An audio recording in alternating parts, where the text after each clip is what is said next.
पहले दिल्ली में पुलिस ने बड़ी साजिश नाकाम की है। कारतूसों के साथ साथ पकड़े गए परीक्षित नेगी की कुंडली पुलिस ने खंगालनी शुरू कर दी है। और देहरादून में पुलिस ने शहर के तमाम गन हाउस पर एक साथ छापेमारी की। पुलिस इस बात की जांच कर रही है कि इन कारतूसों की सप्लाई करने के पीछे मकसद क्या था। रिपोर्ट देखिए।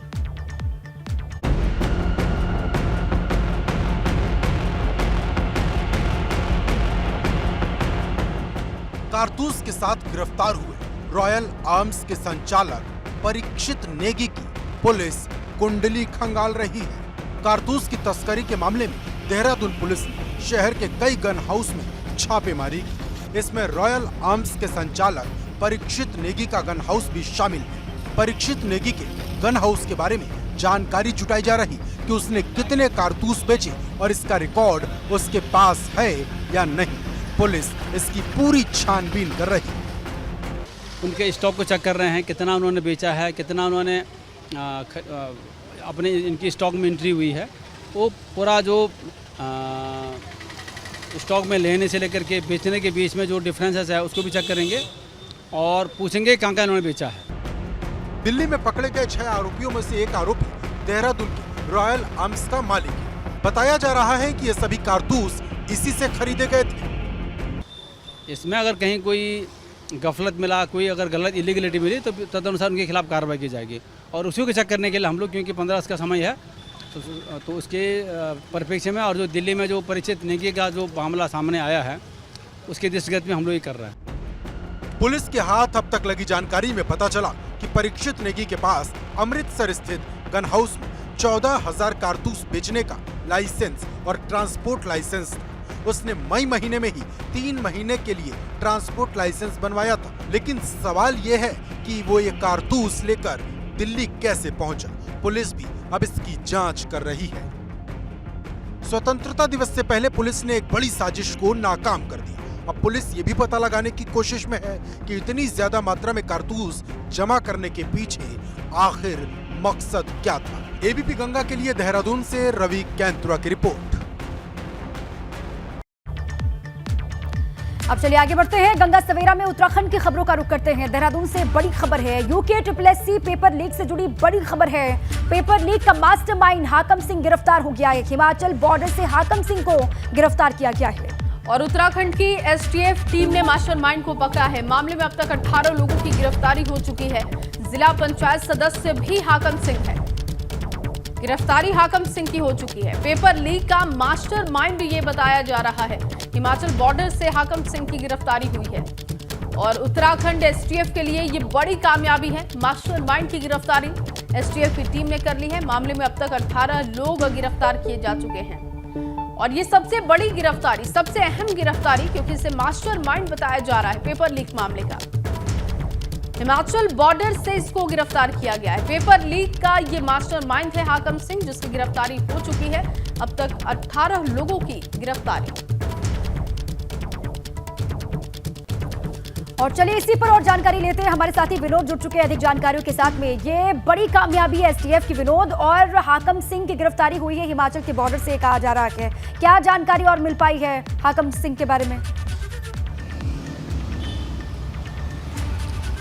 बिल्कुल दीपा, देखिए आपने सही कहा कि अब तक के इस पूरे मामले में सबसे बड़ी गिरफ्तारी है। जिला पंचायत सदस्य के रूप में काम कर रहे हैं हाकम सिंह, जिनको STF ने हिमाचल बॉर्डर से गिरफ्तार किया है। और अब तक इस पूरे मामले में 18 लोगों की गिरफ्तारी हो चुकी है, क्योंकि कल हाकम सिंह के साथ साथ एक व्यायाम शिक्षक को भी STF की ओर से गिरफ्तार किया गया है। यानी रोजाना, दिन प्रतिदिन इसमें कहीं ना कहीं रोजाना गिरफ्तारियों का जो दौर है वो STF चला रही है। और कल 2 लोगों की गिरफ्तारी हुई है, जिसमें सबसे बड़ी गिरफ्तारी हाकम सिंह की है। और पूरे मामले में अब तक मास्टरमाइंड भी हाकम सिंह को बताया जा रहा है।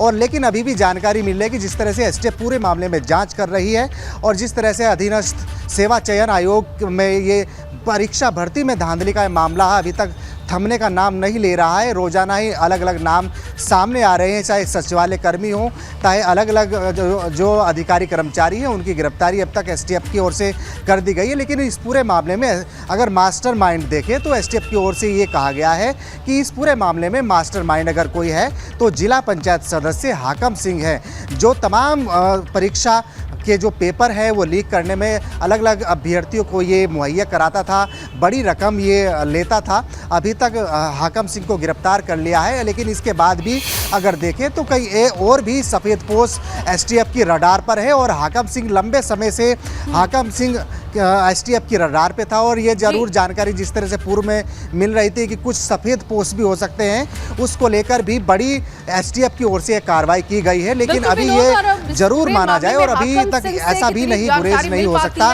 कि अभी और भी रडार पर कुछ अधिकारी होंगे और उस कनेक्शन के तार कितने लोगों से अभी और भी जुड़े हुए, जैसा कि सफेदपोश के भी नाम आ रहे हैं। तो ये कनेक्शन अब कितना बड़ा है इसका खुलासा होगा और इसके लिए थोड़ा इंतजार करना होगा। बहुत शुक्रिया आपका तमाम जानकारी के लिए।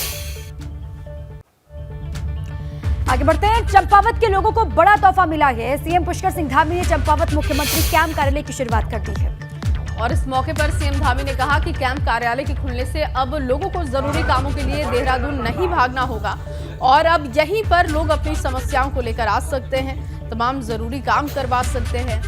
उनके लिए ये बड़ी सहूलियत होगी।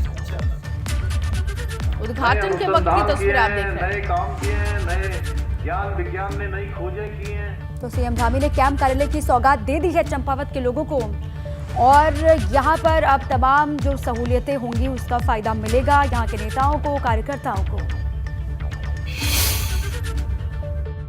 कैंप कार्यालय यहाँ पर काम करेगा और उसका आज यहाँ पर विधिवत रूप से उसका प्रारंभ कर दिया है। जो दूर दूर से आने वाले हमारे फरियादी हैं, जरूरतमंद लोग हैं, जिनको आवश्यकताएं हैं, उन सभी के लिए ये कैंप कार्यालय और यहाँ पर विकास का जो हम एक नया मॉडल चंपावत के अंदर बनाना चाहते हैं, हमारा वो कैंप कार्यालय उसमें समन्वय का काम करेगा। यहाँ से बहुत सारी चीज़ें जो जिला स्तर पर या मंडल स्तर पर जो सॉल्व हो सकती हैं, जिनका समाधान हो सकता है, वो यहीं पर हो जाएगी। और वहीं चंपावत में कैंप कार्यालय की शुरुआत के साथ वहां के लोगों को काफी फायदा होगा। आपको बताएं कि क्योंकि सीमांत इलाका होने की वजह से यहां के लिए ये बड़ी राहत है। मुख्यमंत्री पुष्कर सिंह धामी ने अपने विधानसभा क्षेत्र चंपावत में आज अपने मिनी कार्यालय का उद्घाटन कर दिया।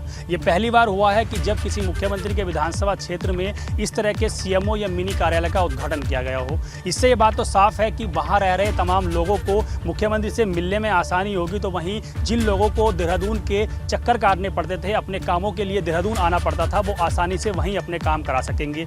विधानसभा क्षेत्र के लोगों को तो इससे राहत मिलेगी ही, साथ ही पिथौरागढ़ जो इससे मिला हुआ जिला है वहाँ के लोगों को भी बड़ी राहत मिलने की उम्मीद जताई जा रही है, क्योंकि पिथौरागढ़ अंतर्राष्ट्रीय सीमाओं से मिला हुआ राज्य है। नेपाल की सीमा वहाँ से मिलती हैं और चीन की सीमाएं वहाँ से मिलती हैं। इस लिहाज से सामरिक दृष्टि से भी ये कार्यालय काफ़ी महत्वपूर्ण माना जा रहा है। मुख्यमंत्री ने ये भी निर्देश दिए हैं कि इस कार्यालय में तमाम अधिकारी बैठेंगे ताकि जो लोग अपने काम कराना चाहते हैं उनके काम वहीं पर हो सके, उन लोगों को देहरादून के चक्कर ना काटने पड़े।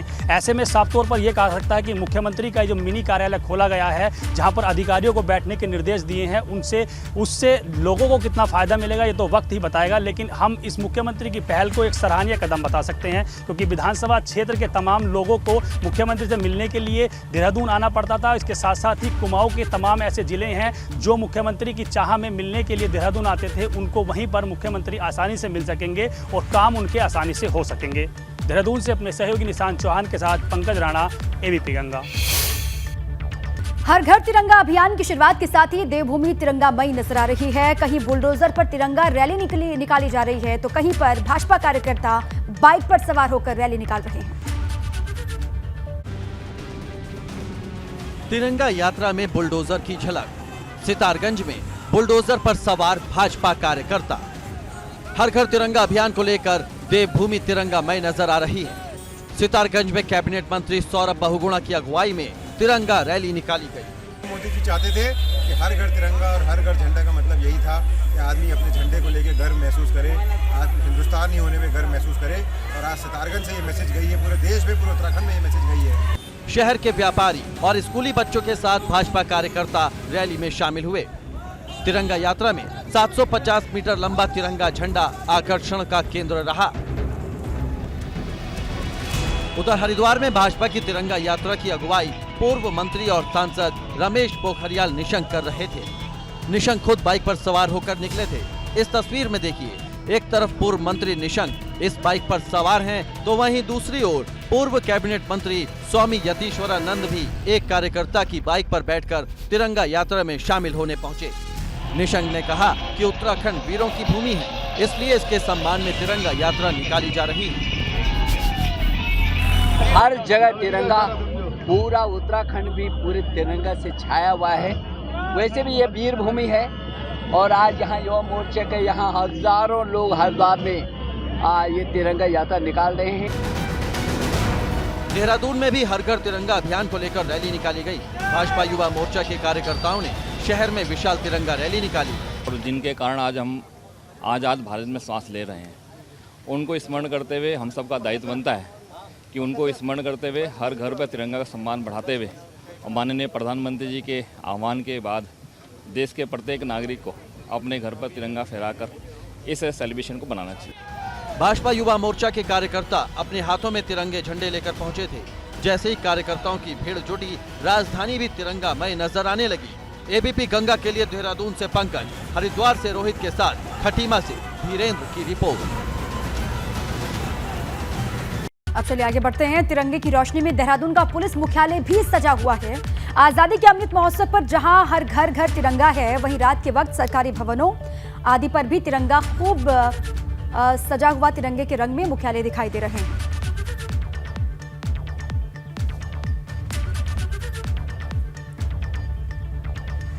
और इसी खबर के साथ इस बुलेटिन में बस इतना ही।